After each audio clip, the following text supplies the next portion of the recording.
Lucknow Super giants क्या bunch है players का। Highest price in the history of IPL 27 crore रुपए में खरीदा है ऋषभ पंत को और जाने दिया है केएल राहुल को।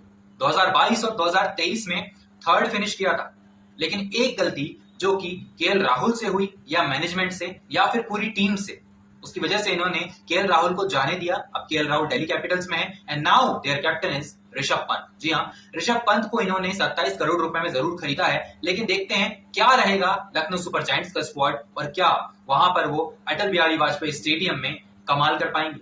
लेकिन अगर मैं बात करूं यहाँ पर लखनऊ सुपर जायंट्स की, लखनऊ सुपर जायंट्स के पास कुछ ऐसे प्लेयर्स हैं जो कि ब्लास्ट कर सकते हैं स्टेडियम, जैसे निकोलस पूरन हो, डेविड मिलर हो और हो यहाँ पर ऋषभ पंत। जी हाँ, तीनों लेफ्ट हैंडर्स हैं और तीनों लेफ्ट हैंडर्स से बहुत सारी उम्मीद है, लेकिन इनके पास कुछ पॉकेट धमाके भी हैं, जैसे कि आयुष बदोनी और शाहबाज अहमद। जी हाँ, and one more is Abdul Samad.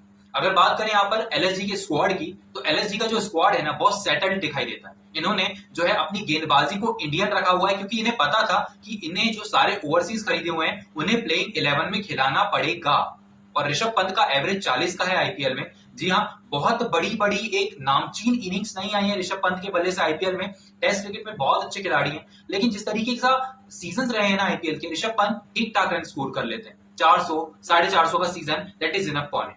लेकिन जब आप देखते हैं ऐसे 20 में मैथ्यू ब्रीट्सके का क्या प्रदर्शन रहा है, 16 का एवरेज है, लेकिन पाकिस्तान के अगेंस्ट जो इनिंग खेली थी इन पाकिस्तान, उसकी वजह से शायद मैथ्यू ब्रीट्सके के ऊपर इतना बड़ा दांव लगाया था एलएसजी ने। लेकिन अगर बात करें इनकी प्लेइंग 11 की, तो वहां पर उनके 4 जो ओवरसीज हैं वो सेटल्ड दिखाई देते हैं। ओपनिंग में आएंगे यहाँ पर उनके जो मशहूर खिलाड़ी हैं, जो मशहूर ऑलराउंडर है, ही इज मिचेल मार्श। अगर बात करें मिचेल मार्श की, तो मिचेल मार्श चोटिल होते रहते हैं, उनकी फिजिकल फिटनेस उतनी अच्छी नहीं है, लेकिन अगर रहती है तो he is game changing player in opening also. और गेंदबाजी से जो मिडिल ओवर्स में विकेट निकालते हैं दैट इज फेनोमिनल। उनके साथ अगर ऋषभ पंत ओपनिंग करने आते हैं, जैसा कि उन्होंने हर्षा भोगले को बताया भी था that he wants to open, और अगर वो कप्तान है लखनऊ सुपर जायंट्स के and everything is on him, तो वो ओपनिंग कर सकते हैं। हालांकि अगर वो ओपनिंग नहीं करते तो एडन मार्करम ओपन करेंगे। तो चलिए हम एक क्रम जमाते हैं बल्लेबाजी का ऑफ लखनऊ सुपर जायंट्स। पहले आएंगे यहाँ पर इनके साथ मिचेल मार्श आएंगे विद एडन मार्करम, उसके बाद आते हैं ऋषभ पंत, फिर आते हैं यहाँ पर निकोलस पूरन, उसके बाद अगर हम देखेंगे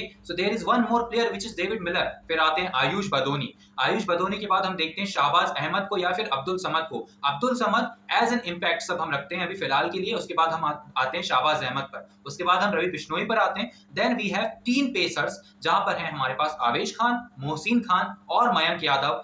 11 करोड़ में मयंक यादव को खरीदा था, डिपेंड है मयंक यादव की गेंदबाजी पर, इसीलिए उन पर इतना बड़ा दांव लगाया। पिछले सीजन बहुत अच्छा प्रदर्शन किया था मयंक यादव ने, और जिस तरीके का प्रदर्शन किया था वो डिजर्व करते थे ये प्राइस में। लेकिन अगर बात करें यहाँ पर इसके नीचे क्या आ जाते हैं, इसके नीचे हमें ये दिखाई देता है कि अब जो है गेंदबाजी खत्म हो चुकी है और इम्पैक्ट सबके रूप में शाहबाज अहमद और अब्दुल समद में से किसी एक को ही ट्राई करने वाले हैं। तो लखनऊ सुपर जायंट्स ने जिस तरीके का कमाल किया था 2022 और 23 में, और 2024 में जिस तरीके से वो थोड़ा सा स्लो डाउन आया था ना, वो हम एक्सपेक्ट नहीं कर रहे हैं कि अब आए। केएल राहुल चले गए यहाँ पर दिल्ली कैपिटल्स में, लेकिन we want the things to be settled between Sanjiv Goenka and Rishabh Pant. और जिस तरीके का मैनेजमेंट है उनका, वो मैनेजमेंट अगर साथ में काम करेगा तो ये टीम टॉप 4 में जाना डिजर्व करती है। जिस तरीके की अटैकिंग बल्लेबाजी है और जिस तरीके की कट थ्रोट और सामने वाली टीम को मुश्किल में डालने वाली इनकी गेंदबाजी है, जैसे कि मयंक यादव है, मोहसिन खान है और आवेश खान है। अगर आवेश नहीं भी खेलते तो एम सिद्धार्थ के साथ जाएंगे, ही इज ए स्पिनर, और एम सिद्धार्थ ठीक ठाक बल्लेबाजी भी कर लेते हैं। So all the best to Lucknow Super Giants, they will rock this season. I think top 4 में तो जाएंगे ही, फाइनल का मुझे नहीं पता, I don't know about eliminator and qualifiers, but I think this team deserve to be in the top 4, और कोई ना कोई क्वालिफायर हो, एलिमिनेटर हो, वो जरूर खेलकर बाहर आएंगे। Thank you so much for watching. I will meet you in the next video which will be on the Royal Challengers Bengaluru. Till then, stay tuned.